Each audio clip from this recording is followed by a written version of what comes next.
I am the way into the theater of woe. I am the way into theological frame. I am the way to go among the films. Worship caused my podcast architects to move. Divine providence created me, the many musings, the cinematic love. Before me, there were no episodes, but those that last forever, as do I. Abandon all hope, you who are about to enter here. You are now in the presence of Popcorn Theology. Oh, you ready, guys? Yeah. Yeah.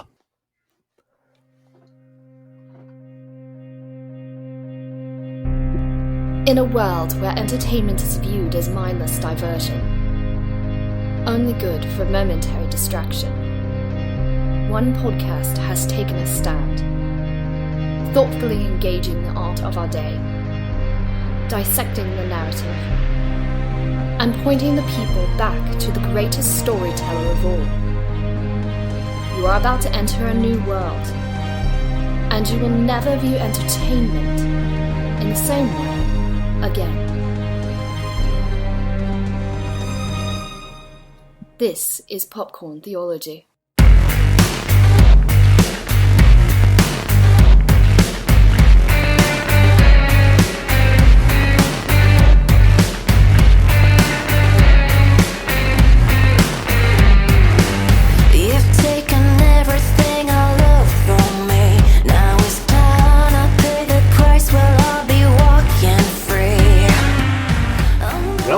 Movie lovers, theology nerds, martial arts fans, and gun aficionados to episode 287 of Popcorn Theology.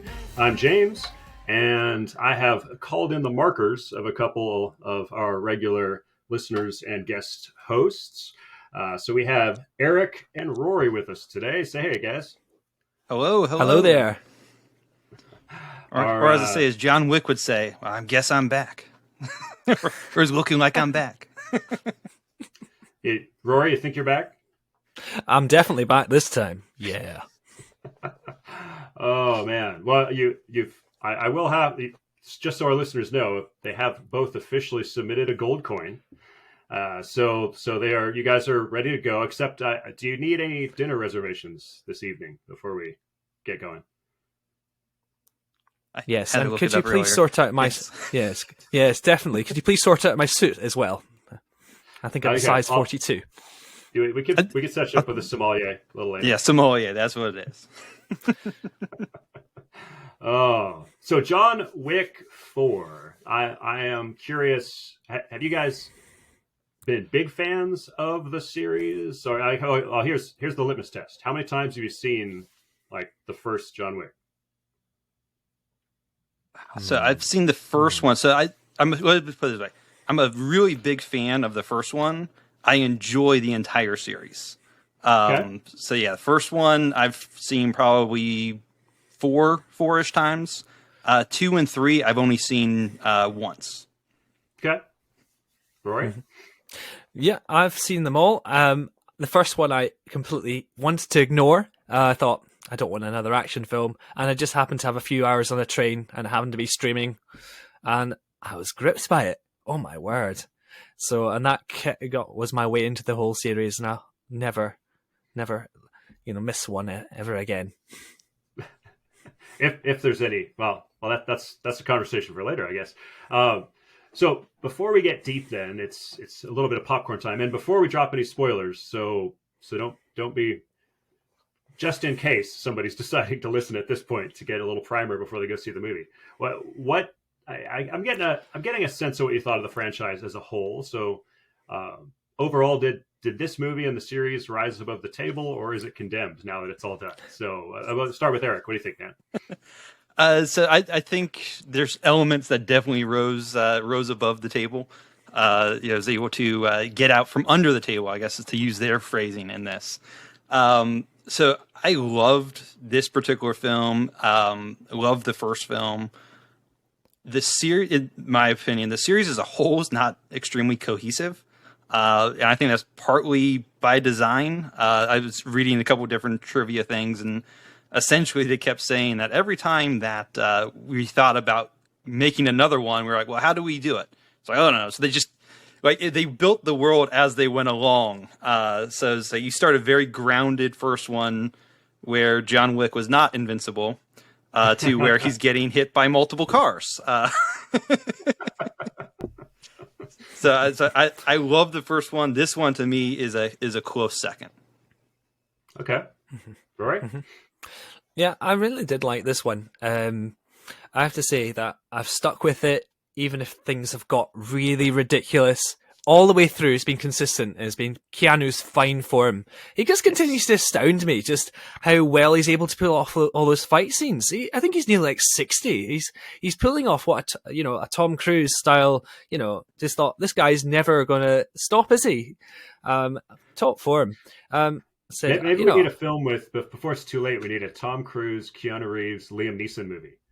Like so a bit like the Expendables. Is that what you're talking about? Except like, Mission Extra Impossible, The next generation? I don't know.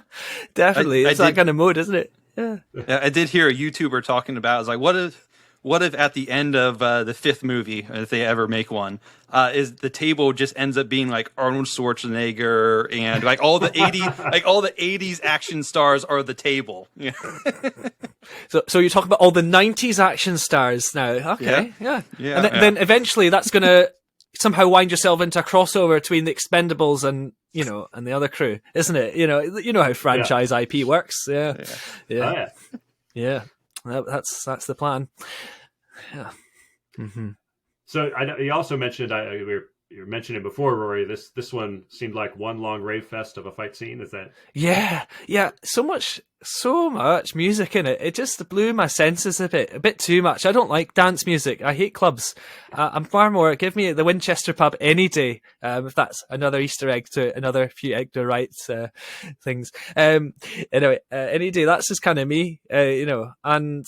But it's literally grab, punch, kick, smash for tomorrow we die. It was literally, wow, dance. It was like dancing for your life, except it's fighting for your life. And and that the two cross over at some point in a really great scene we can talk about later on. But definitely it wasn't just about the fighting. I think it's the most meaty in terms of ideas out of all of them. I think, it wasn't just pointless body count, although the body count did go rather high, but the idea count was far higher than I think before, and I think I'm looking forward to discussing these ideas later on. Now, see, I don't know how to respond to that in one sense, because I feel like I go both ways. Like I would love to spend a lot of nights at the Winchester, but I actually was sitting here thinking, like, I've already bought a couple of the songs from the soundtrack. Just I was like, I love this music. So I see. You're right. I would rather have the music and listen to it on my iTunes, and then spend my time at the Winchester, not at the actual nightclub with the music. So I think I love the music, but so I'm with you and I'm not with you, kind of on that. You're right. I get you. Yeah. Well, in fact, I didn't even realize till later. The gal that plays Akira is Rena. Forget her last name, but she does one of the songs on the soundtrack. She is a British. Wow. British sort of pop rock singer. A lot of choreography, a lot of dance, which I think probably then it's like, okay, now I get it. I watched a few of her videos, whole lot of choreography, whole lot of dance moves. I was like, all right, this explains probably why it lends to learning some of the fight choreography and things too that she does in the movie. Because at first I was like, what, this is a pop singer? Like, oh, okay. No, she already has learned how to be graceful, like, and use her body for all sorts of acrobatics. So, that was it. I don't know. So the movie itself, I think I agree with you guys. I love, like you said, Eric, one was so grounded.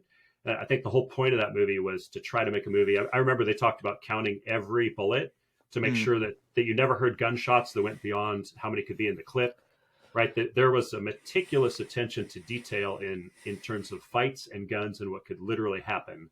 And yeah, I think I kind of almost got off the John Wick train in 3 when he fell off a roof and bounced off a car like Wile E. Coyote and just sort of started going again. I was kind of like, really?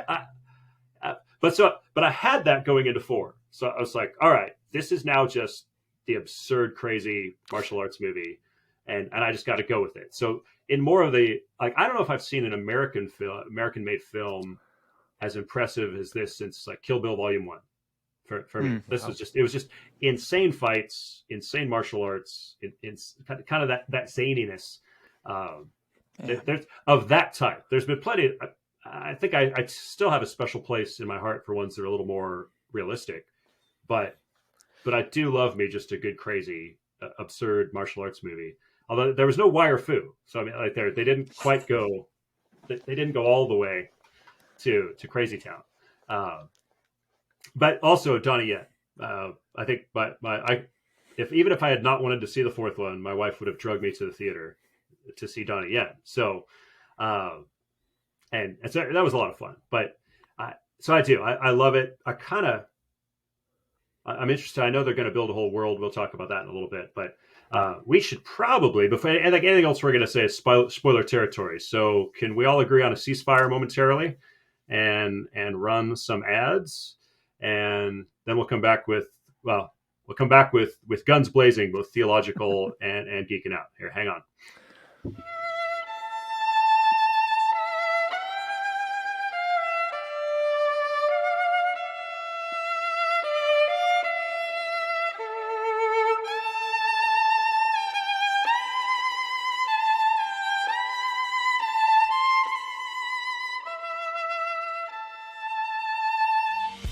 Thank you for listening to this episode of Popcorn Theology.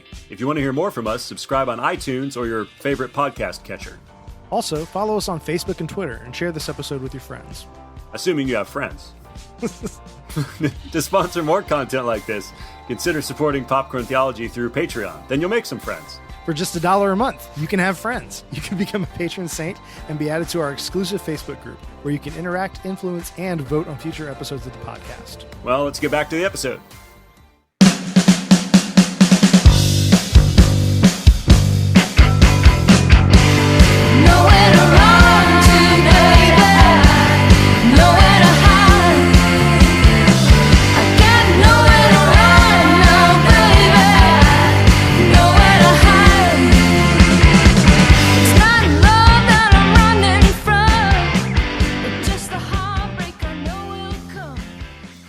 Okay, now, Rory, you might not have been a big fan. You have to appreciate that song.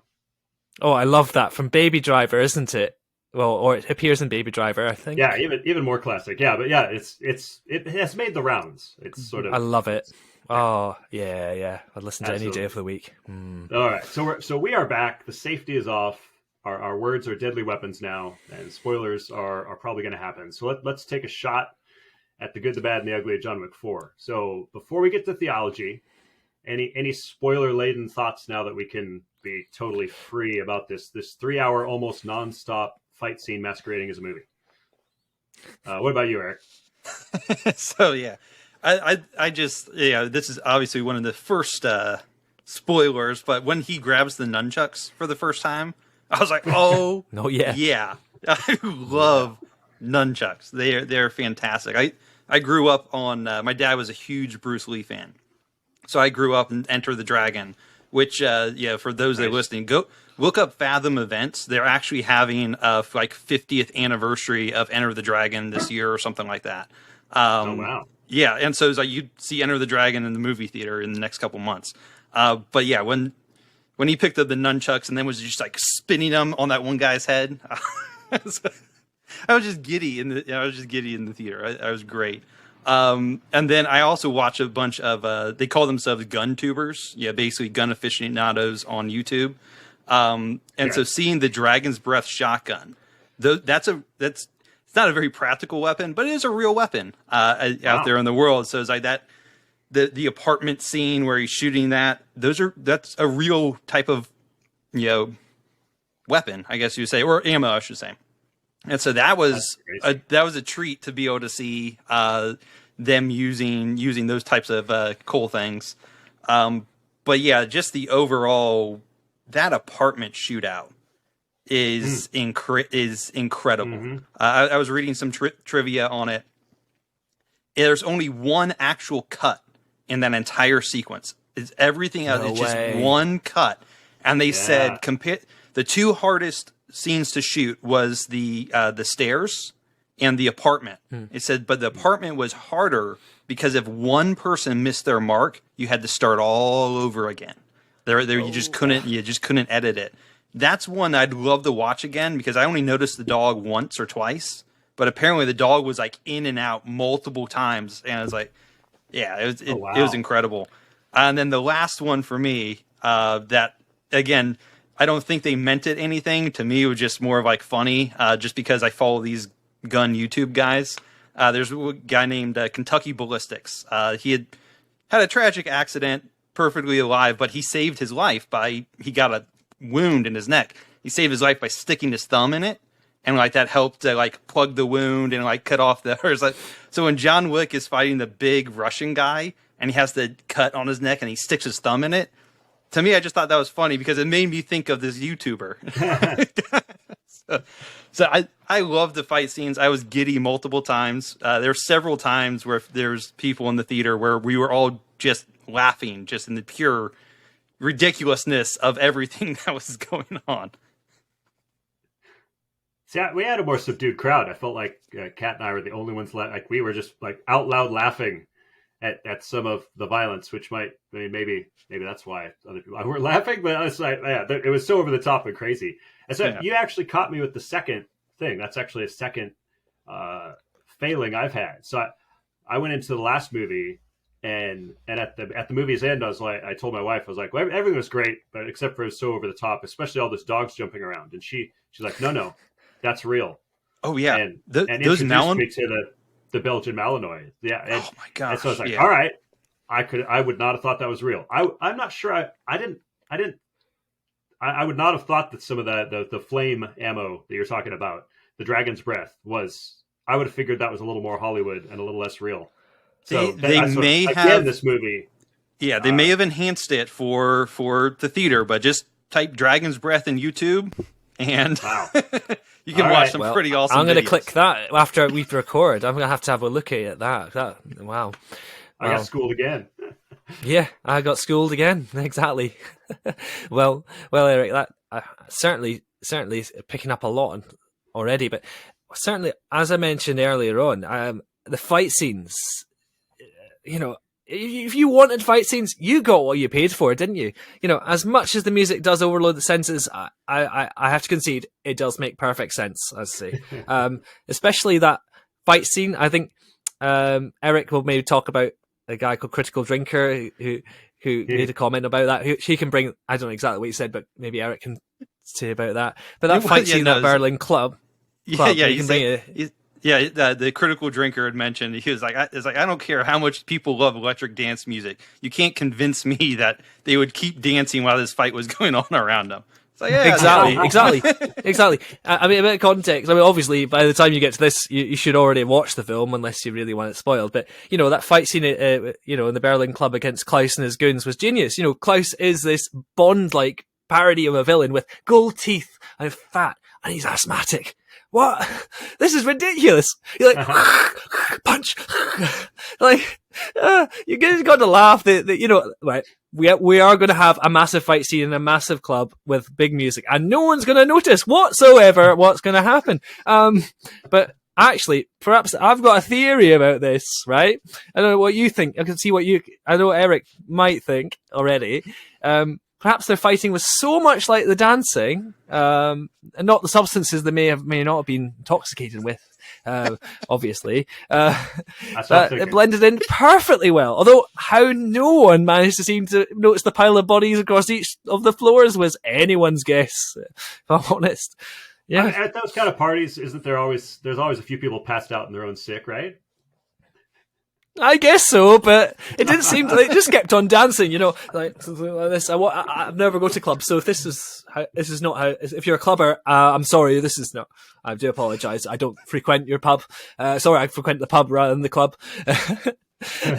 But yeah, and even the ridiculously is like that car scene. Where they're all going round the Arc de Triomphe, and the cars keep going round and round and round and round and round and round as they do in the Arc de Triomphe, except this time they're going to potentially bash into you rape and kill you because they got hitmen in them who want who have it bounty was in your very head. like it reminded me a little bit like the video game Frogger. Yes. What's Frogger? What game's that one? You've never played Frogger? The video game Frogger? No, It's like you have the little- never. Oh, what? Go on YouTube, type in Well, Frogger. I was and later watch on. the I'm making a original list videos. now. Yeah. Where's my? I've got my notepad beside me. Right. Okay. So one thing. So what was it? So Frogger. That's one. What's one on the list now? Okay. There we go. That's one. Yeah. That's another thing. It's like Captain America's list. I'm like, what planet have I been on? Isn't it? But yeah, I would I don't know about you, but I would describe that car scene. Which was like, as you said, Frogger, whatever that is. And it was more like either Dancing with the Cars or Dances with Cars. What would you, I don't know, we have to put a poll on Popcorn Theology's page, couldn't we? Put that to a vote. In the chat, maybe you can comment and reply to that one. I think the definitive answer is Dances with Cars, because because that was actually stuff that I really liked, where in a lot of movies, you see things like that. And it's like, it's just CGI, it's a green screen. But about every time my brain would start to think, oh, this is a green screen, which I'm sure some of it was, somebody would physically connect with one of the cars to sort of like jar you back into it. It's like, oh no, this is like stuntmen are actually tumbling over the top of these cars and actually like jumping and hitting the windshield. And so there was definitely Dances with. I mean, there you go, Dances with Cars. But I love the world building of this movie. I've loved it the way that they have. Like you said, Eric, it's a little bit more like the Star Wars universe has been. Honestly, it's like especially that original trilogy. It's like they're building it as they go. Like that's and yet it was kind of fun. I like the people that they've built into it now. There's possibilities for the Tracker or Mr. Nobody, as they talk about. Like I could see him getting his own film. I could see them wanting to maybe have Akira get her own film. Obviously, they're already planning one with Ana de Armas called Ballerina, which I think takes place somewhere. I believe we're even going to see John in that. I'm not sure if the rumors are true. Prequel. It's set at a time where it's set would include him, and it was good to see Hiroyuki Sanada again. I don't know. Last year we saw him in Bullet Train. I don't know if you guys saw that. But if you love crazy action like this, it was actually a lot of fun. He was in Mortal Kombat the year before that. He played Scorpion. He's actually, I just rewatched The Wolverine, the one where Logan's in Japan, and he's in that as well. So he's actually a pretty cool actor and a good martial artist too. I enjoy seeing him. So it was good to have him in that role. Other things I liked about the movie, that desert shot, I don't know if you knew that at the very beginning, that was real. That wasn't with, against a very nice desert backdrop. And apparently I was reading it's where they shot Lawrence of Arabia, which just seems like one of those things where Keanu Reeves now, kind of like Tom Cruise, he's like all right, I'll do this movie, but I want to do an opening scene in the desert, and I want to film it where they shot Lawrence of Arabia. They're like, okay. Well, I mean, yes, we'll repeat. Either he or or the director, like somebody just had to want to do that to sort of, like, check that off their bullet list. Hey, that makes more sense with John Wick. There's so many. I mean, it's just a ridiculous amount of, like, you just go on IMDb and just look at the trivia section. It is ridiculous, all the homages that they were doing. The entire thing where when it cuts to that scene, the Bowery King is holding up the match and he blows it out, and then it cuts to that scene. That's a direct homage to Lawrence of Arabia. Like, that exact thing happens in the Lawrence of Arabia. It's like, what? This is crazy. Nice. They put so much thought into every little detail that they put into this. Yeah.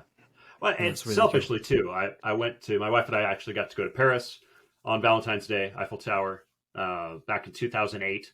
And so we actually were able to sort of, tour around the city. We toured everywhere from the Eiffel Tower to Sacré-Cœur and the steps of Sacré-Cœur there at the end of the movie. So for me, it was just like, oh wow, there's always something more interesting, like when a movie's shot in your hometown too, or something. Like, just like, oh, this is in Seattle where I live. Like, oh, look, Sleepless Seattle. It's like, oh, I've been here. I've actually walked up some of those places and spaces where the characters are acting. That's always fun, just on a personal level. But also, since we're well into spoiler territory, I love a good death scene, and we've now had the last few years we had Ryan Gosling dying on steps in Blade Runner 2049. Oh, spoilers. Although there's a whole debate over whether he's, anyways. So maybe not. But here we have John Wick on the steps, and having that moment, say, Helen. It's just point after you've sort of invested 4 movies in how many hours? It was very, very nice to have that scene of. Made for some, if they are not into fight scenes quite as much as me, like after all of this weariness that you've experienced with John, to have that sort of moment of rest was pretty cool. So before we move on to the actual theology side, I got a question. And so Sure. my wife became internet famous, I guess a year and a half ago, when we were watching John Wick 3, and she started rating all of the kills. She was like, Wow. she was rating them mostly on like creativity. And so I got a question for you guys. In this film, what is your like top kill? Oh gosh, Oh wow. that's crazy. I know it was hard. I was thinking through it. I was like, it's got it. I think probably it's one of the, for me, I think it's probably when she first got the dragon's breath. It's like, it's unique.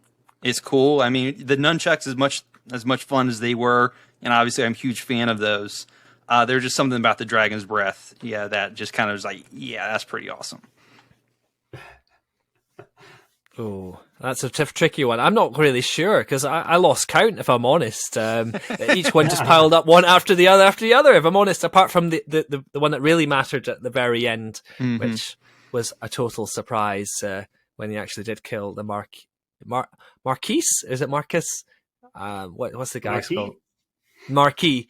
And that was the one that mattered, I think. Oh, the other ones, you pretty much pile on top of one another. Well, okay. That's the most. I think you guys referenced the fight with the strange, overly large asthmatic, and I think that fight was so absurd that I think when he finally takes him down, that may have been one of the funnest moments. And I actually found out later that is I forget which. He's one of the main sort of choreographer fight guys on the set. And it's actually, I'm gonna have to. My wife was actually explaining it to me. It's like, no, that's so and so who's in the making of the movie, and so he's in a fat suit, but it's so that was, I think it's somebody that has often worked with Keanu a ton, and so that was actually just like, oh, okay, so this was sort of their chance to have a real go at it together, which kind of makes it. That's why I want to see it again, just to even have it like that. That makes it more fun because that was a huge deal. Because I would have, in one sense, I felt like obviously we all wanted to see the face off. It was almost a little disappointing, like the fact that it's pistols at the end. Like you want this great final fight between Donnie Yen and Keanu Reeves, but we get a very different experience of their face off, and so that. And I guess the kill ultimately then is Keanu Reeves. So is John. So you're like, it wasn't the coolest death by any stretch. It was actually kind of strange and almost the movie almost had a bit of anticlimax. I love it when a movie slows down and the climax isn't quite the mega crazy. The helicopter blades are spinning and the whole world's falling apart. I one of the last Mission Impossible or whatever is kind of like that. And to me, that actually almost. It detracts. I love the way it came down to a more intimate face-off at the end, which is so it's not as garish or fun. It's not the way you remember kind of the greatest kill. But I'm gonna have to watch that again now. Now I'm gonna have to watch. I think we're planning to at some point this year go back through all 4 and just to see what it's like. Just to almost like make sure we binge them kind of together. But now I'm gonna have to be looking for each movie and I have to do that now. That's now a challenge. I'm waiting for your TikTok video, James. There you go. On each kill. There we go. It might be a long wait. But so this is okay. This is popcorn theology and not just the Keanu Reeves Kicking Ass Appreciation Society. So let's delve deeper into those theological aspects. And I thought we'd do it a little bit different than we have in the past. Sometimes we spend a lot of time working together to flesh out long notes with some of the other hosts and sometimes that leads to very long episodes. but I thought it might be cool to sort of, I threw out to our guest hosts, for those who are listening, I was just like, okay, each of you come up with one kind of big, like, what was your big idea, your favorite idea, and that sort of comes out from a theological perspective, if they're like one theme, and then almost just kind of basically like hand the gun to each of us in turn and kind of let us take our shots. And although we can, obviously, if we have ping pong ideas, we may jump in, but I had trouble figuring out who should go first. I was thinking of having you guys do a duel with pistols or something to see who would actually. We should go. play that game of cards, shouldn't we? You know. Oh yeah, that's right. So first card. I've got five of a kind though. No matter what you guys do. Right, venue, time. Yeah. Anyway, well, I think it's now. Anyway, we don't get a chance. We don't get a choice in that one, do we? So No. yeah. Oh, but as the popcorn theology marquee, I guess I will happily wait and take the last shot. Yeah, and just make sure you're not like the marquee from the movie, and we've actually shot before, you know. That's well, okay. Then with that in mind, Eric. Okay, so you're going first. So, Yeah. what was your major theological takeaway? What'd you walk away with? So to me, the entire John Wick series, I mean, you can over spiritualize it and stuff like that, which I've had friends who are like, oh no, he represents Christ in this way, and yada yada, is defending his bride. And it's like, yeah, sure, you can go that way if you want. To me, I'm looking this more of to use your terminology, James, of a life under the sun type of thing, or even the life of a Christian. Just how John lives out his life essentially in the flesh, warring against his flesh, and the theme that I kind of hit on as they were on the boat, as they were being ferried, right before they started going up the steps, or before the big fight scene started, I should say, and they're talking about the epitaphs, and it's talking about how I just dropped his name. Is it Sharon? The concierge, how he was a friend, and that's really what just was put on his epitaph at the end, was friend. And Wick, as he gets out, he turns back and goes, loving husband. That's what I want to be known as, a loving husband.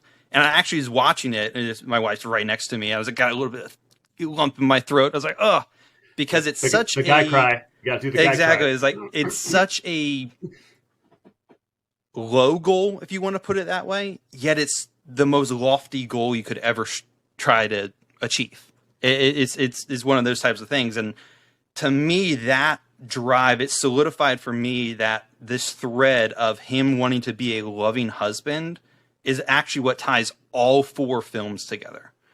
So this entire series is about a man who is trying to live up to what his wife believes him to actually be. And that is that he was a good man. And so Marquis, when he's sitting down with Wick, they talk about this essentially, and Marquis is trying to get a rise out of Wick. I guess to try to get him to shoot him before fight so that they don't have to go through this duel. And Marquis is saying, there is no John out there. No happy man with a normal life. There's only John Wick, the killer. And then John Wick goes, yeah. And he's about to kill you. And to me is like, Wick is trying to get out from under the table. And the way I started to think about this, so back up just a little bit. Sorry. The main idea is that Wick's wife wanted him to live, and again, to continue to actually live, which is why she gave him the dog in the first place. Something that he could love so that he wouldn't be tempted to go back under the table. But he actually couldn't. And I think this is where it starts to show the difference between the three characters that I'll discuss. Is he actually couldn't live out his life and become the man that she knew he could be until he was no longer under the table. And that's at least how I've been able to reconcile the drive of the first film with all the films that have followed, is that he's trying to move his way. He went from, I killed my way into retirement. I believe the first movie talks about that. It's like he had to kill a lot of people so he could get retired. But at the end of the day, he was still under that table, much like how Cain was. Cain, he actually gave his eyes up for his retirement, but he was still living under that table there. And one of the other quotes about the table, and it's actually Cain trying to warn Mr. Nobody about it, says, they only take life and give death. I just thought that was a great... I'm not sure where the original phrase comes from. It seems like a subversion of like some sort of phrase. Maybe it's from the Bible, and I'm just not getting it. But I thought that was a really cool thing of they only take life and they only give death from you. So Cain, who gave his eyes for retirement, he was never actually free. Wick, finally, to try to be able to become his own man and live out how his wife believed he could, he needed his actual complete and total freedom. Cain believes that the only way in this life is to make peace with the fact that you will always be under the table, and the best way is to appease the table and not fight against it. Mr. Nobody, by contrast, he starts to look at this and he goes, he thought he could bargain with the table. As you see this in the scene is as he's negotiating the price and he keeps making the price go up every time he calls. It's only after he agrees on the price and tries to kill Wick that Wick defeats him. And Wick has him dead to rights, is about to kill him, but then is able to shoot the other guy, which saves Mr. Nobody's dog. And it's at that moment where Mr. Nobody realizes that under the table, there is only death. So Wick, by contrast to these two men, he needs to be his own man to live up to what he wants to be known as, which is that loving husband. He needs to become his own man. He needs to no longer live under the table. And to do that, he needs to transcend, not appease or bargain with that table. And so to me, I think Wick, in a certain way, Wick dying at the end kind of goes against the first film because she wanted him to live. She wanted him to keep going on. But the way I would kind of reconcile that is whether John lives or dies at the end, because now he's free, because he's beat the table, he did actually get a chance to live up to what his wife believed him to be, which was that loving husband. And the way, again, I reconcile some of this thought process with, like, this is living under the sun, but if you want to take John as kind of like trying to live out the Christian life, to me, he really hit on in Romans 7. And it's a little bit of a long passage, so if you give me a little bit of leeway here, I'll try to read the scriptures. But again, this is how I'm thinking. This is popular theology. We don't like scripture right here. I mean, I figured it'd be okay, but it's just a couple of verses here. John Wick had some long sort of conversations about heaven, hell, fate, all these different sorts of things. I think we could afford a little time for Romans. Go ahead. All right. So again, this is me thinking of how Wick is living out his state while trying to live up to what his wife believes him to be. And so this is Romans 7, starting in verse 14.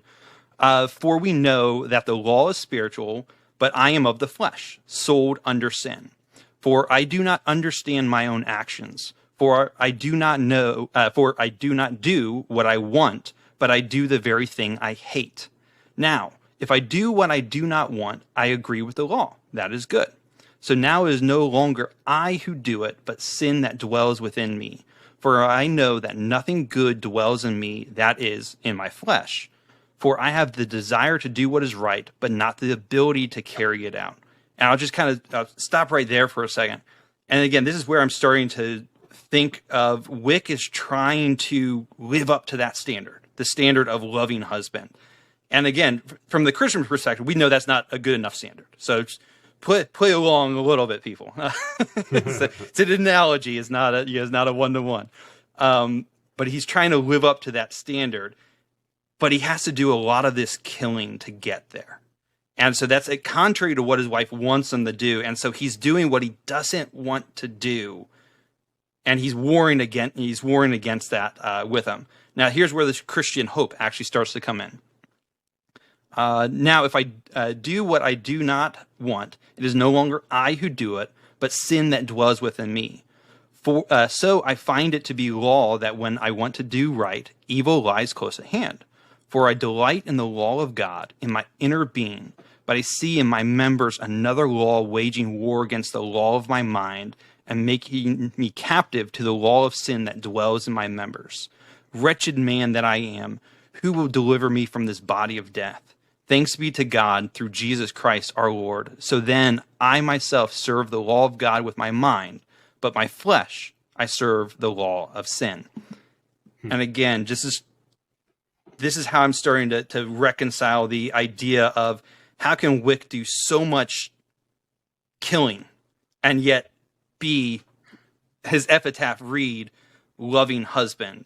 And it is this, he's in his mind, he's doing he's following the law of God, or the law of love, if you want to put it that way, in his mind, but his body is carrying out these sins, and he hates it. And you see this in some of the other movies where he chooses not to kill someone because they're not standing in his way of getting the first movie of getting revenge, or the second movie he just didn't want to. I believe is one of the bodyguards that he fights on the train. He defeats him, but he doesn't kill him. He's like, if you follow me, you're going to die, but you have enough time to get to the hospital. And so he's showing this restraint, and he's growing in this Christian walk, if you want to put it that way. So that's kind of my overall large theme, my ideas that I was able to get from this, just on the idea of reconciling these two things. And as a good friend of mine said, I posted a very mini review on Facebook saying, love John Wick 4. It's about friendship. It's about loyalty. It's about this. And then I just end it with loving husband. And my friend goes, what a subtle way to say, don't mess with my wife or dog. Nice. And so I was like, yeah, this is perfect. Loving husband says so much. Oh. You mentioned Life Under the Sun, which is, I do talk about that in the book. I actually loved when you keyed in on that idea. It's like, okay, so instead of looking at life as life under the sun, as Ecclesiastes would, or King Solomon, it's life under the table. It's just like, oh, it's a life under the table story, Yeah. or can there be transcendence? And that's that's what I talk about in my book Cinemagogue, right? I figure there's kind of always two kinds of stories. There's life under the sun or under the table, in this case, stories, and that's, I think most of the movies you're kind of walking through, it's like all we have is life under the table, and that seems to be where it's going. And is there any life to be had beyond it, or is there any meaning, or are we just sort of trapped in it, like Cain assumes we are? And so this movie, it's just a brief moment of freedom and then death. Mm-hmm. But like you said, he's out from under the official pressure of the table, and of course that there's that vague hope that maybe he's going to see Helen again, which is kind of the same vague hope that we see in movies like The Crow. I don't know if you guys have seen that back in the day. Yeah, I think is it the director who was the main stunt double for the guy who died? I think, if I'm serve me correctly, I looked that up somewhere, that there is a link between this and The Crow. Wow. Yeah, so he had to fill in for the at least someone major in John Wick's franchise had to fill in for the guy when he died from that tragic accident, and that to fill in. And that was actually and that's Brandon Lee, who died in The Crow. Eric, Brandon Lee. As a Bruce Lee fan, Eric, maybe you might want to.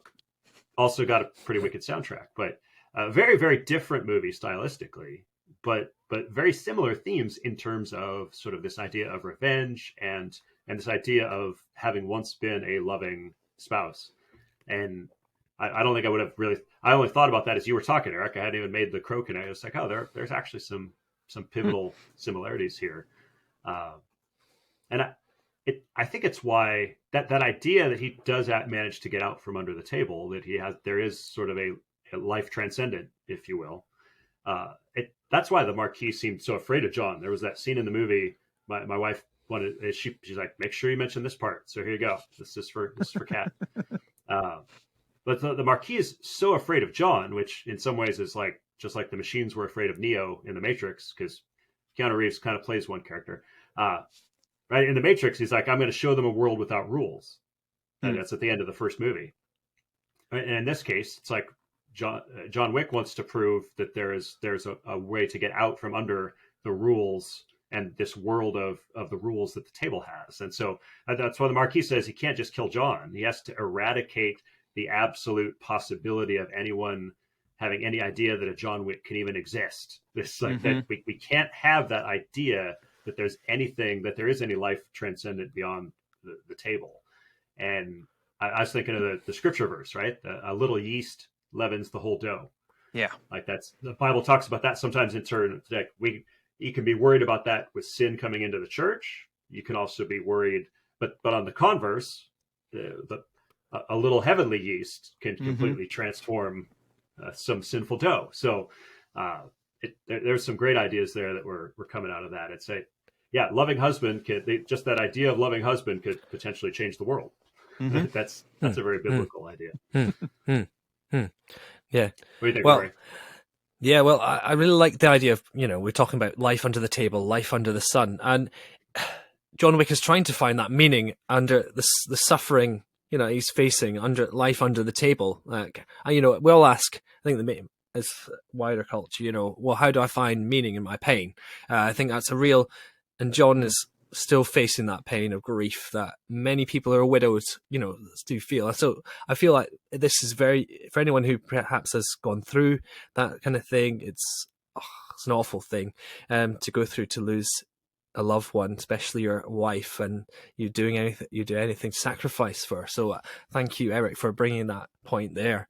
In that respect, we talk about life under the sun, but it is still quite religious in some ways. I would still say there are elements of, Wick's relationship with his wife points to a yearning of a better world beyond that broken cesspool that is under the table.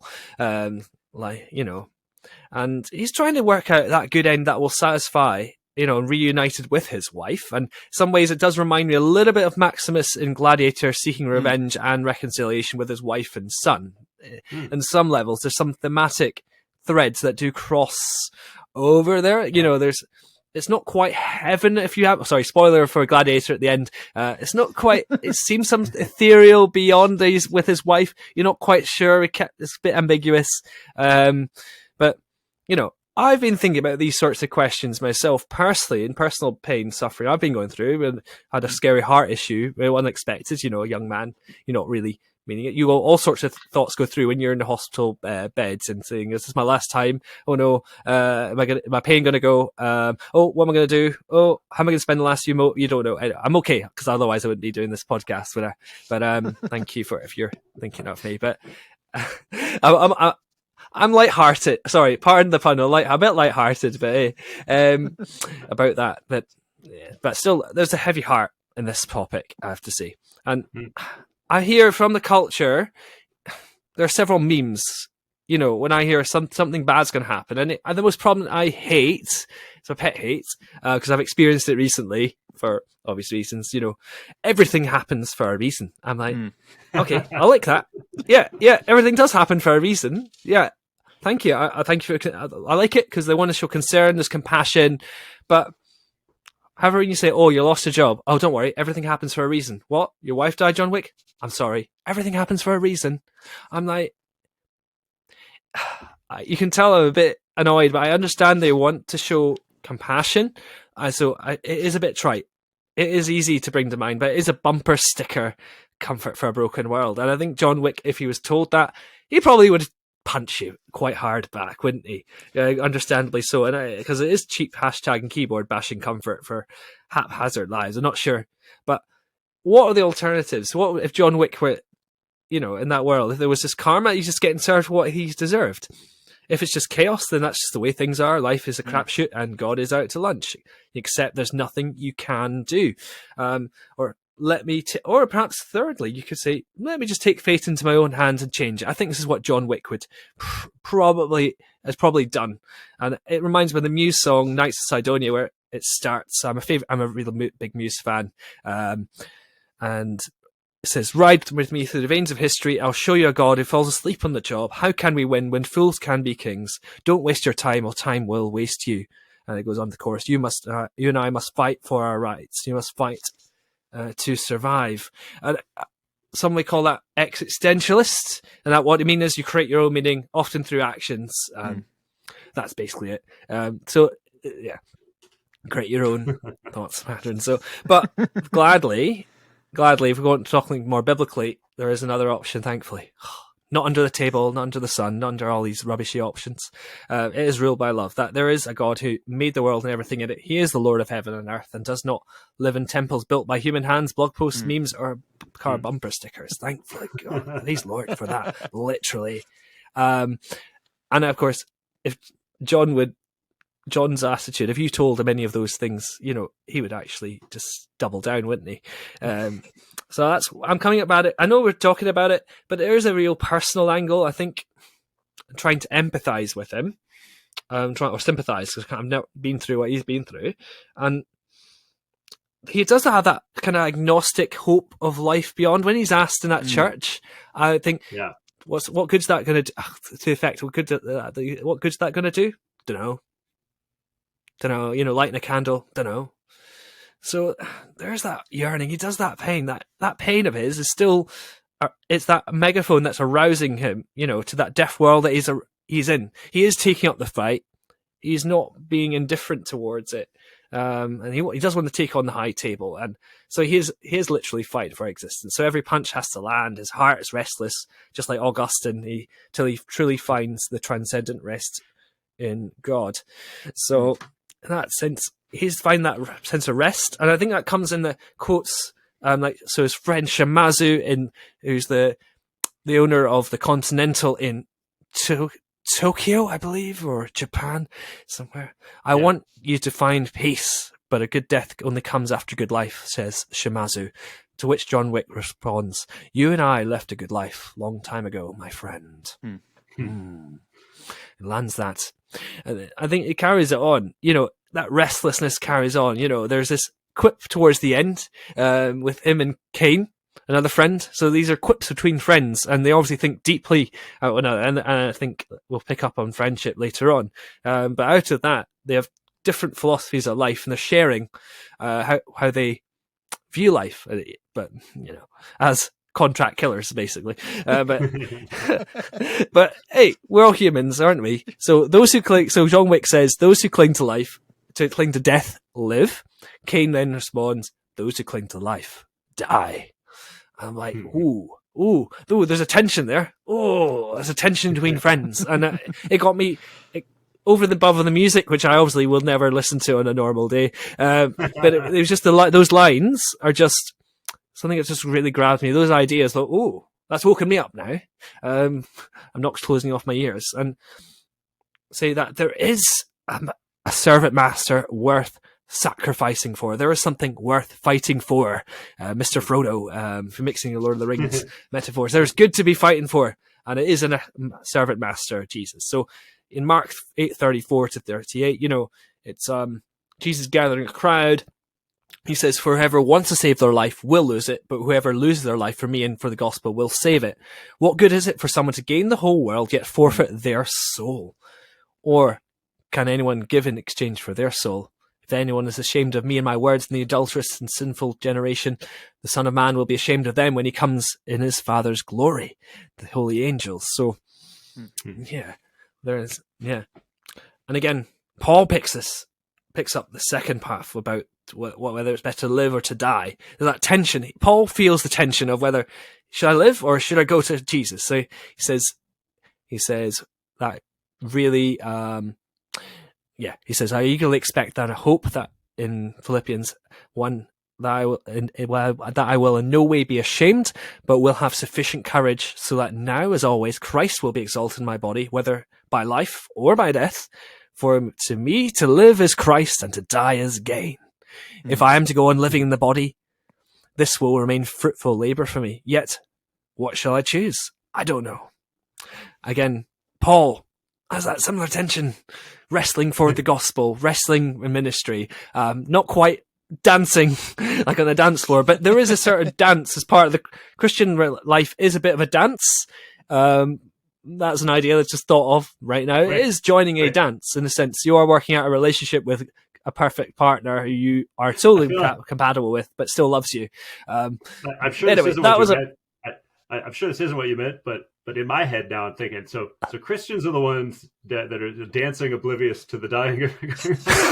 Yeah, we're the crowd, and then Jesus is like literally fighting the evil, in the dance in the middle, and we're like, all right, that's cool. Good, yeah, mindlessly consuming this culture. I like that. I like that one. I'm saving that one. But again. Anyway, one little diversion. Back the way, Paul does finish well. He does want to finish well. Obviously, he knows he's going to go to Jesus, and he says, "I have fought the good fight. I have finished the race. I have kept the faith. Now there is in store for me the crown of righteousness, which the Lord, the righteous Judge, will award to me on that day. Not only to me, but also to all who have longed for His appearing." So John's not just longing. So John's longing for his wife isn't quite enough, because actually there's so much more beyond the sunrise that comes. And of course it ends at sunrise, which is great. It's like Marquis, the devil himself, thinks he's won. When it appeared to be slain, he thinks, I have the last shot, please. Can I have that? There we go. No. Bam. No. There we go. Death is defeated. Yes. You could, if it was a Christian film, there would be lots of singing, there would be lots of praise and worship, a happy day, oh happy day, but but where, oh death, is your victory? Where, oh death, is your sting? Is he saying? Death has been swallowed up in victory. The sting of death is sin, and the power of sin is the law, which goes back to what Eric was talking about, the power of the law, But thanks be to God, He gives us the victory through Christ, Lord Jesus Christ. And in that brings us right round where, yes, you can have a good death, better than just beyond the table, beyond the sunrise. And the Gospels are full of these great endings where where Jesus does encounter His people. After His resurrection, He goes for long country walks, long conversations, long tonight about stuff that really matters. There's fishing, friends, barbecues on the beach, there are reunions, joy, there's feasting, there's peace, there's restoration. And that is the life that Jesus has pioneered. That's what He has fought for. And that's the good death that we should persevere for. That's an encouragement that John has persevered through his pain, because if he had known Jesus, then he would know that Jesus has gone through the valley of death, to go out at the other end, and said there is a feast at the end. And that is that, and then we can be reconciled with our friends, and we can enjoy that friendship. Which I think, I don't know what you guys want to feedback on that. And that's a lot taken. I always think, you mentioned that quote, I fought the good fight, I finished the race. And I know I should always just think of the Apostle Paul, but when I first hear that now, I think of the Book of Eli. I don't know if you guys have Yeah, it's amazing. Yeah. Fantastic film with Denzel Washington. And I think that's why I think that's where I would even equate this movie with John Wick. It's like that kind of death scene. I think we see a similar scene in a movie like Gran Torino. We see that idea that someone has finished well and finished the race, even if many of the stories certainly aren't grabbing the whole gospel in that portrayal. I think that's a sense of longing that all humans have, even though a lot of them are like John, they don't know what it means to finish well. And they have, like you mentioned, Rory, sort of an agnostic kind of hope, and that's the one tragic moment that I wonder, like your average American or moviegoer sitting in there watching John Wick 4, and they're like, well, is he in heaven or is he in hell? It's like, and it's like, well, I do have probably a very sad and definitive answer if this was real life. Yeah. And he needed more than that. He needed more than I'd like to think that there's some place we go and I could be with Helen again. It's like, well, yeah, you need to know. That's the glory of wanting to express the gospel to somebody is that it's there. But I see, a movie like the Book of Eli, it's like literally kind of grabbing at a much more biblical understanding of who God is. And so, but I think all of these movies, Tony Stark after 19 MCU movies like that, we want to understand what it means to end well like that in a way that is. And so it's usually saving humanity, or it's always something different.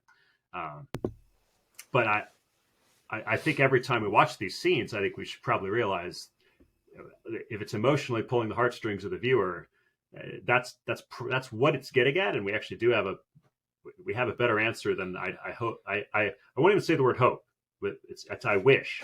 It's I wish. That's the best they got. Is I wish something like that could be true. It's like, no, it can't be. I don't know. Eric, did you have any deathly thoughts? So, not really. I think what you laid out, Rory, is pretty straightforward, and it's a good argument. And those verses, like, they all start to, again, every time I hear I have fought the good fight, I get that, like, yes, I want to get there. I want to be as assured as Paul was in his relationship with Christ, that he, the crown of righteousness, which the Lord, the righteous judge, will award me on that day. It's like, that's the real goal. Again, my point was living up to the, small yet incredibly high standard of loving husband. This is the real one. This is the real thing that you should be going for, is that crown of righteousness that Christ is going to be awarding you. And then, as one of my favorite hymns says, is you then take your golden crowns and cast it at his feet. And it's just, Roy, you did a great job. I love it. Thank you. Oh, thank you. Thank you. I appreciate it. Thank you. You did a good job too. So. But are we all right? So now I got to make sure we get to the top of the hill here before the episode sunsets or sunrises. Sunrises. Yeah. I'll see it now. I'm all turned around, so it's probably not going to happen. I was about to say, it was interesting. It was the movie was bookended by two sunrises. Wow. Yeah, that's right. Nice. And in between, night. Yep. I feel like this movie was fighting to get its way up the hill to a very Christ-like portrait, and doesn't quite make it. But there was something just specifically about this movie that just, I think, within the confines of 4 alone, that had a message that it was going for. Like you said, Eric, they're kind of disjointed, and this movie, it grabbed at something that I kind of was thinking about, and the best way I could kind of say it is redemption via friendship. And it was a theme, because it's like, what is this movie about? I think I was reading an article by David Sims at The Atlantic. He was reviewing it, and I liked what he said here. He said, 4 movies deep, John Wick remains a grumpy golem out for blood, bursting into glitzy villain lairs and dispatching hundreds of henchmen with inimitable style. Less and less clear, however, is why he's throwing himself into all this mayhem. The first Wick movie is a diamond-sharp tale of revenge. The grieving assassin comes out of retirement to obliterate the mobsters who killed his puppy. Technically, I'm going to stop. He's wrong there. Again, it's not the dog. Anyways, it's about the memory of his wife. Anyways, but he goes on. He says, the maximalism of Chapter 4, on the other hand, can only partially distract from the fact that Wick's current mission feels a little lost, and now his biggest enemy seems to be his own weariness. I agree with him there. Although he goes on to mention later, he's like, I checked my watch a few times during the movie, and I might have cut out some of the more portentous conversations about fate and free will that played out between a bunch of blade-wielding bureaucrats. It's like, oh, thanks, mindless consumer. It's the Atlantic as well. Goodness sake. Yeah, which perceives itself to be deep, whether we think it is or not. But we'll leave that opinion up to another conversation. But John does seem to have lost himself. In fact, I even like the life under the sun or life under the table theory. Solomon's crying out, like we get weary from life under the sun or a table. It's the same idea. And the best thing they were kind of going for then was what you were talking about, Roy, was kind of like, what does a good death look like? Dying well. And they even have. I saw an interview with Reeves and Stahelski, the director, and Reeves said even they were asking, okay, what's the why for this movie? And he said, why should Chapter 4 exist? And he's like, Chad and I were talking, and the why was death, and it was John Wick's death, for him to get his peace or freedom in a way that was, and that was the reason to make the movie. And he says it was about a way of dying, and he says, and I don't know if you guys know what the Hagakure is? I've heard of it from other movies. Okay. This is first time for me, or maybe I just wasn't paying attention. But it's a Japanese code of ethics, and the book devoted to its teachings. It's sort of a practical and spiritual guide for a warrior. And in my small amount of research, which was, go to Wikipedia, cut and paste, it says that sometimes the idea of the Bushido itself is really the way of dying or living as though one was already dead, and that a samurai must be willing to die at any moment in order to be true to his lady or lord, to lay down his life for his lady or lord. So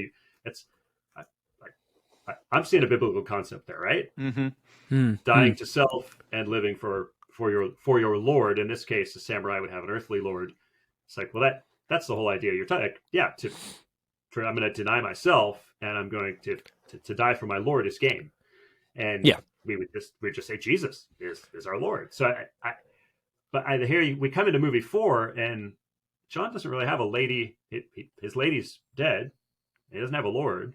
I think Helen, to me in 4, Helen's presence feels very ethereal, like just ephemeral or vague.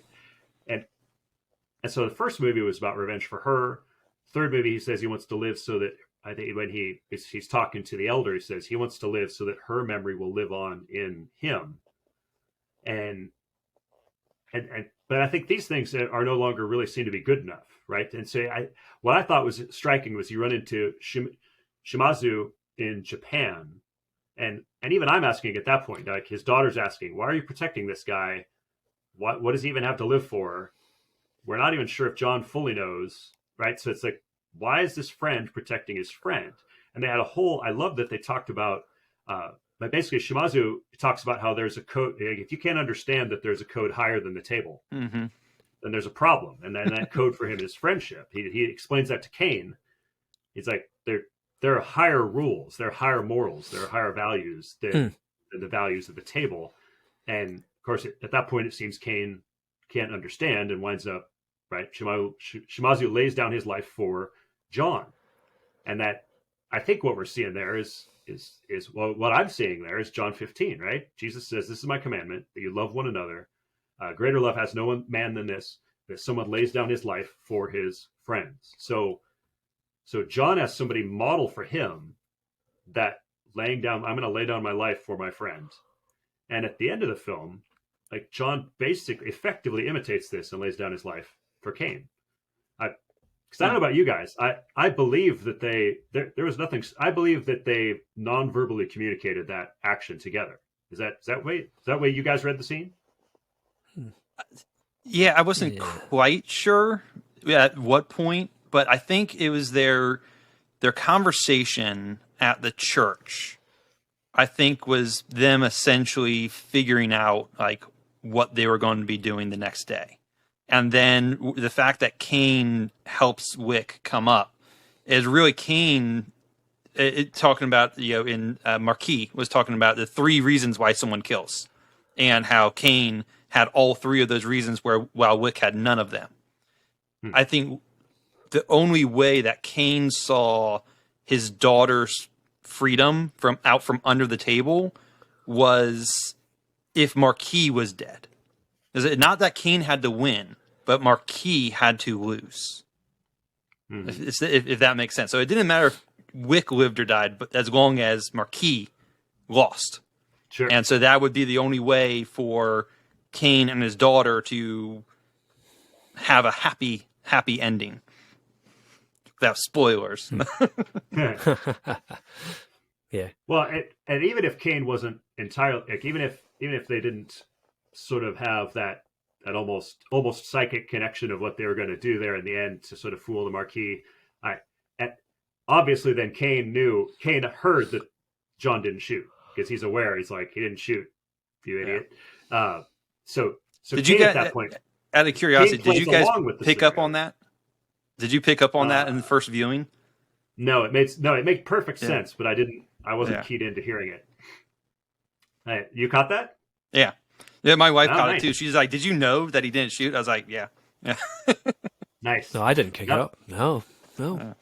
Yeah. So effectively then, so John at that point doesn't shoot. So he effectively lays down. Cain has a debt, right? You guys remember, Cain has a debt he has to pay. He has to pay. They say it a few times: a life for a life. Mm-hmm. So this is literally a call for a substitutionary sacrifice. That's what's happening there. I was thinking about it later. It's like, oh my gosh, that's literally a life has to be paid for this life. If you want your life, if you guys went out, there has to be another life that dies for you. And so John basically orchestrates that and dies well so that Cain can be free. Like he gives his life for the life of Cain and for the life of Cain's daughter. Like John becomes a substitutionary sacrifice, and ultimately in doing that also then brings the death of the Marquis. So it's like, oh my gosh, Cain doesn't even really kill him. Like he isn't. I mean, all through the movie, he's not able to kill John. It's John basically lays down his life willingly. He doesn't shoot, and that reminds me of John 10:18. Says Jesus says, "No one takes it from me. I lay down my life of my own accord. I have authority to lay it down." Of course, Jesus also says he has authority to take it up again. I guess we'll see if we have John Wick 5. But so in a weird way, like John Wick 4, to me, like the series is about John, just like the great story is about Jesus. But to me, this was almost Cain. This movie is actually Cain's story in a weird way. Like, and Cain is us, right? The movie's kind of John-centric. John's not a very good Jesus in a lot of ways. But here we have this moment where they sort of turn this movie into, we make the narrative about Cain. Cain's blind. There's a nice metaphor for you. Cain's blind. He has a debt he can't pay. He can't just he can't by his own volition get rid of John. And even in a desire to get rid of his debt. And it's like that's we can't overcome Baba Yaga. But here we have John lays down his life and allows Cain to go free and his daughter to go free, unless Akira gets him at the end. But that's the. Rory, you look like you're about to explode. Yeah, no, I was like, oh, the bells went off, and he said, "Let a guy's indebted in distress." So I would take. There's a one. We'll get to Jesus, but there's one. I think because I don't think it, as I said, he's not really a Jesus figure. He's more like a David-esque kind of figure in some ways. But there's a bit in First Samuel.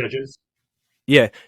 And there's a favorite verse of the last 2 years that where David's in the cave of Adullam, and David gathered his mighty men, where those who are in distress, those who are bitter in soul, those who literally were outcasts and distressed, bittered, all that, and I think Cain would be in that category, and David is a pointer, like Wick could be a pointer to the true Christ, who is the proclaimer of liberty to the captive,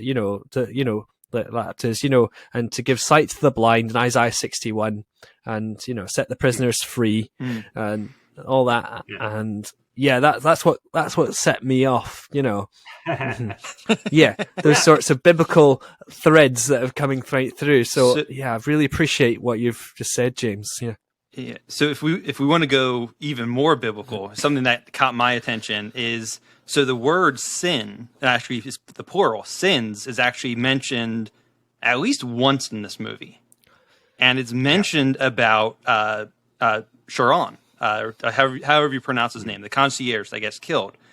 And Winston says to John, "Is he died for our sins?"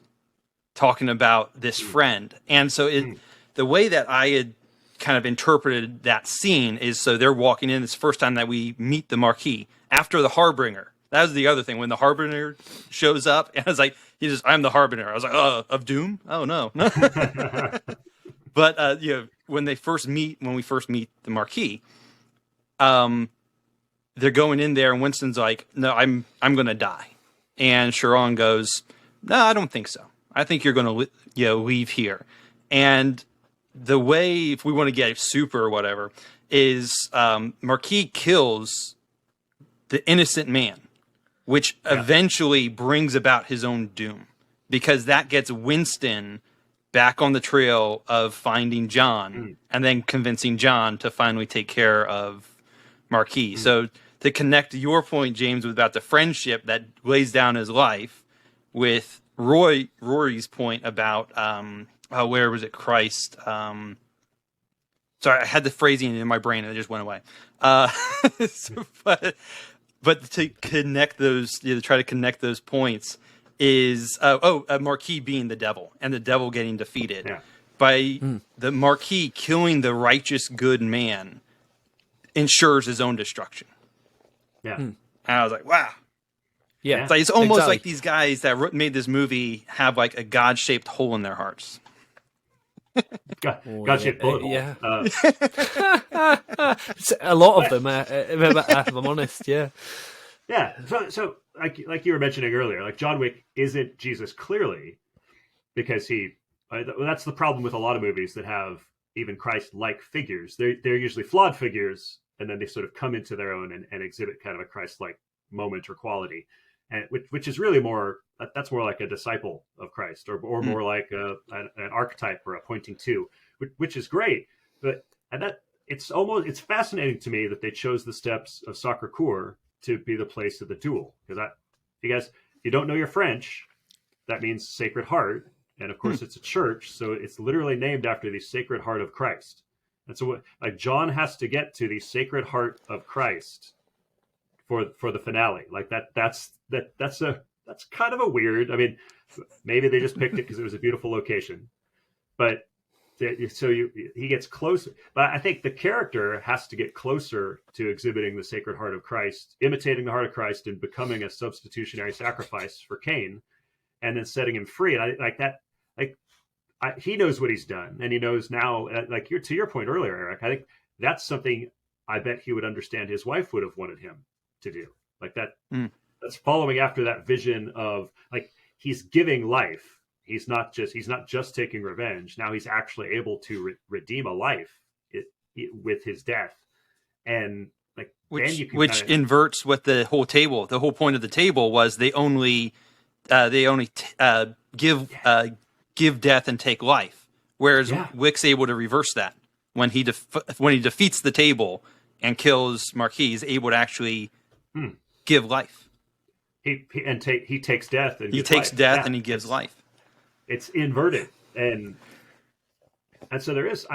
It's okay. So what do we need? What do we know we need from John Wick 4? We know we need to get to Sacré-Cœur. Like that's the message. We need the Sacred Heart. We need to get closer to Jesus. Right. That's Matthew 11 says, "Take my yoke upon you and learn from me, for I'm gentle and lowly in heart, and you will find rest for your souls." And so like so we have a character at the end. It's like it seems as though like the movie wants us to feel as though he has this moment of finally there's rest for his soul, and he can go on to be that. So at least Cain can start singing what a friend we have in John Wick. all my sins and griefs to bear. I don't know, maybe not, but the Stoning Committee has just formed. Yeah, exactly. Well, and it all might be for naught, right? I mean, that again, almost to go back to this question of what kind of story it is. So it feels like a transcendent life beyond the table kind of story, and then there's the after credit scene. Yes, right. There's the after credit scene. It's like, but what Cain did has now locked Akira into the same cycle of revenge, and now he might not actually have a life. Like, is she gonna kill him right there in front of his daughter? What about there's almost the which story is it moment there that kind of just and I like that they didn't show, right? Yeah. Well, I've talked about this with friends over the years about the Book of Proverbs in particular, and about how like this is designed, like this is how the world is supposed to work. As you have all these proverbs, and then the book immediately after it is the book of Ecclesiastes. I'm going, this is how the world's supposed to work. This is how it actually does. It's like, and if you don't read all the way to the end of the book of Ecclesiastes, you're like, oh man. It's like, what's the point of everything? You become a nihilist. You become a nihilist at it. And then you get to his notes. It's, to paraphrase our, current world of how we use languages, only what's done for God will last. And that's basically how the book of Ecclesiastes ends is, wow, yes, we live our lives out, in a sense, under the sun, but we think of beyond the sun. We aim higher than that to the perfect and righteous standard, which we find in Christ. And then we do everything for him. And that is what ends up transcending the table. We don't necessarily transcend the table, but our actions and our affections do. And so while Cain may suffer the consequences of his own living out under the table, his daughter will actually have a better life. Yeah. Wow. Yeah. I missed that after credits scene completely. I walked out the theater and thinking that was it. I was happy with that happy ending, the sunrise, and that was fine. The music, I was tired. Music, I thought, oh, please, I'm going to stop the soundtrack. Yeah, you can tell it's a big bugbear.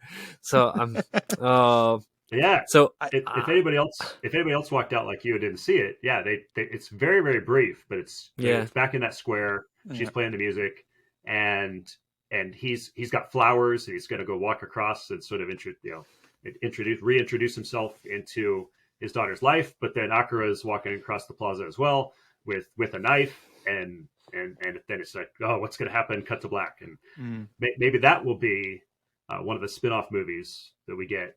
If we get, who knows? We get Ballerina, we get Kane, we get Mr. Nobody. I don't know about you guys. I hope we don't get a John Wick 5. Yeah. I think that's John. We've practiced that enough already, haven't we? Young agrees. I don't know. I've talked a lot on other episodes about being franchise fatigued, and okay, fair enough. I mean, if they want to make it, I guess they'll make it. If there's money, they'll make it. But would I watch it? I'm not really too sure. If there was a TV series, for sure, it's I think in the works for sure. Not sure about a prequel because takes away the satisfaction of having seen John fulfill his mission, fight the good fight. I'm not sure I need to see anything beyond that. There's not like I can do a Star Wars where you can go back or forward, whatever way you want to. I'm not quite sure about the potential. We'll reboot it. Yeah. Oh, okay, goodness wait. sake. Anyway, Rory, over to you guys. I was gonna say, so there's sort of, do we want John back? That's sort of a question one, and I'm hearing a resounding sort of negative there, which is good. But then, I'm totally happy with the Continental series. Sounds like a potentially fascinating idea to me. It'd be cool to sort of have a Continental series. I'd watch Mr. Nobody. I think they set him up to be an interesting character. Okay. There's much more stripped down. Yeah. I'd be down for that. I would be down. So if for like a Continental series, I would almost be in favor of a more episodic. And so I'm not sure if you guys have followed like The Mandalorian at all. Here's how about this. To get the Batman reference for Miles in, the Batman animated series was a very, it was episodic. Yeah. You could get a lot of different story types and arcs into it. Whereas The Mandalorian, in my opinion, started off fantastic. Season 1 is incredible. It was it was long form, but it was somewhat episodic. And as they've started to become more and more long form, trying to tell one long story, quality overall is, in only personal opinion, don't hate on me, has started to dip. And so a Continental series that's either takes the format of, let's say, like it's not true crime, I think or it's the HBO series that I'm trying to think of, True Detective. It's where it would take a long form story over 8 episodes, but each season it's a different story. So it's telling a different story each time. And so I would be down for that, or just a straight up episodic of here's a new wonder a new assassin that came into town this week. Type of thing. I think it'd be fun to get back to a more of episodic. Sitcoms never went away from the episodic type of storytelling, but I love to see some drama start to get back into that episodic type of storytelling. I agree. I kind of feel like it fits the world of Sin City. I don't know whether people remember the movie or the graphic novels, and then occasionally you get somebody else's story. Maybe somebody intersects from a previous story, but it's okay to have some intersections. Because that Sin City did some of that, but American Horror Story is somewhat like that, or at least they have some of the at least reoccurring actors. At least. Anthology, anthological, yes, yeah. I'd be totally happy for that, and I just think that Wick, and on the rare occasion, if you set something back and you had a flashback and somebody had intersected with them, like, okay.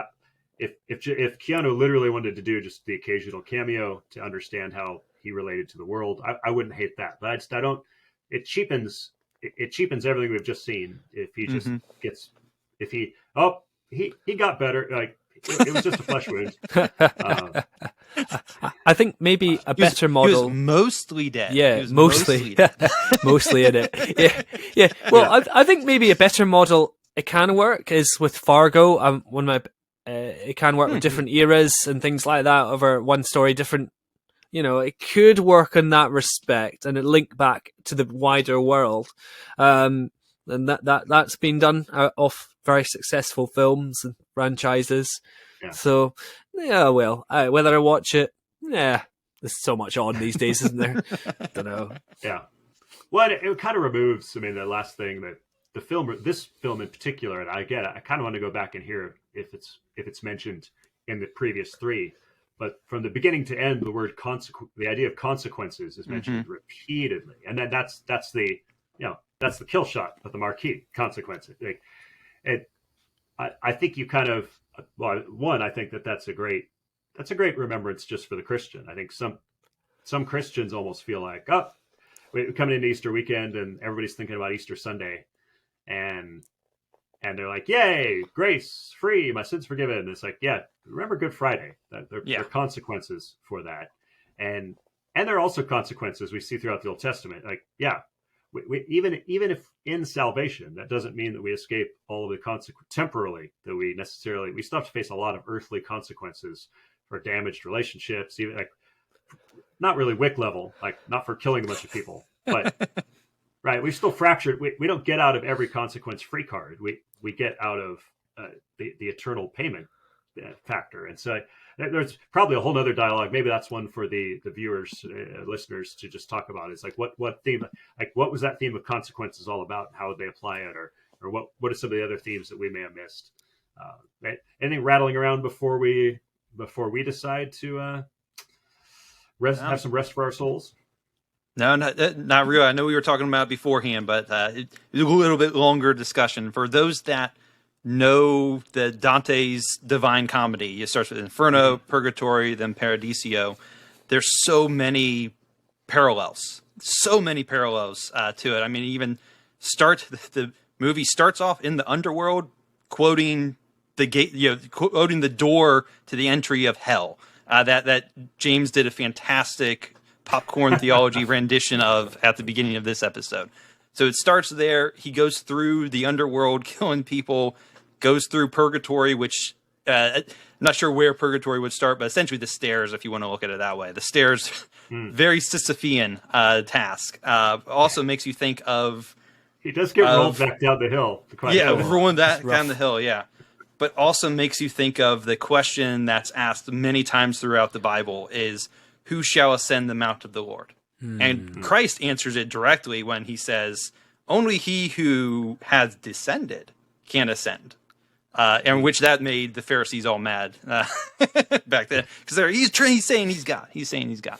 But again, if you know the Divine Comedy, particularly Inferno, great book out there called How Dante Can Save Your Life by Rod Dreher. Great way to kind of go through. It's not an examination of the Divine Comedy. It's an examination of how to live out your life in basically under the sun with an aim towards God. So get that book.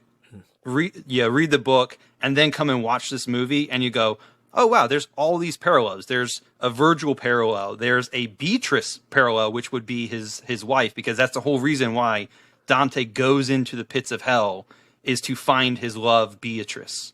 And then he has to go, then she's made it through hell, and now she's in purgatory, and he goes up. And it's so many wonderful parallels that really in my opinion, drove this story a lot, probably more than the creators realized that they were doing. Wow. I'm really amazed that I get to be on this podcast, that I get to hear from perspectives that I would never have thought of hearing in a million years. And I really do appreciate that I've picked up on something that's clearly embedded and I've clearly thought through. So I really appreciate that, Eric. And I'm glad you brought that out. Yeah.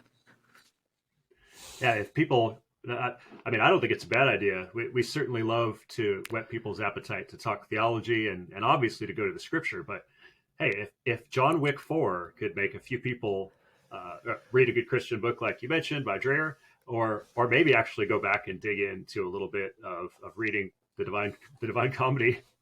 I confess, I'm one of those guys. I have an excellent leather-bound copy of it. It sits very decoratively on my shelf. I've never read it. It is a hard read. I had to do the audio because it's poetry, so it's meant to be kind of read out loud. So I did the audio book, and it is difficult to understand sometimes, but read the book. Read the original, read the book, How Dante Can Save Your Life, and then read some commentaries, because some of the stuff that Dante says was extremely controversial in his time. He literally put 2 or 3 living popes in hell in his book. So, he was a very controversial figure at the time. That was his divine table. High table. The high table. Filled 2 popes, and I think we established Arnold Schwarzenegger and maybe Sylvester Stallone. We've got a very interesting high table in our heads here. Well, it's been fun having you guys on, and we should probably. It's a good time to stop because we're only half the length of John Wick 4 at this point. Yeah, it's pretty good. But if for those who are listening, if you guys like the episode, if you would share it with your friends, share it with people you know that love John Wick, the series, or in this particularly 4, maybe just whisper in their ear, start spreading the Popcorn Theology news. And if you want to hear more, make sure you subscribe to the podcast, follow us on social media. Facebook, Twitter, Instagram, Discord, YouTube, all that stuff. One quick way we keep asking folks, you can help support the podcast, is actually to add some of the ratings and reviews on iTunes or wherever you listen. That actually does. I look at those before I really kind of dive in and listen to anything. I want to see what other people think of it. I look at a lot of the user reviews on movies even sometimes before I go out to the theater these days. So you could do that, and of course. Yeah, some of these guest hosts that we have kind of came in through a relationship, getting to know us as one of our patron saints and supporters. So you can always support us financially on Patreon. Donating at least $1 a month helps you. It gives you rights. Not necessarily, it doesn't put you on the show, but it certainly allows you to do things like vote for certain episodes. I think right now people are voting on the next one we're going to do next week. Could be the menu, could be some anime. I'm not sure. But you also then have a little exclusive Facebook group and our Discord server where you can do that stuff. So I feel like we need to come up with some more merch now that's like Popcorn Theology, but maybe has some bullet holes in it, something that could, something that's a little more John Wick or action movie. I feel like that's the next place we could go with some of the Popcorn Theology merch to make it a little more interesting. But of course, that's also out there. You can find that on the website. So again, Eric and Rory, can we? Well, I guess if I ask, you'll just have to say it. Can you give me one more yeah? Yeah. Yeah. I still don't think we've had as many as Keanu Reeves said in the last Matrix movie, but we may have topped how many times he said it in John Wick 4. So until next time, keep things theological, have some fun at the films, and remember, you are not a mindless consumer.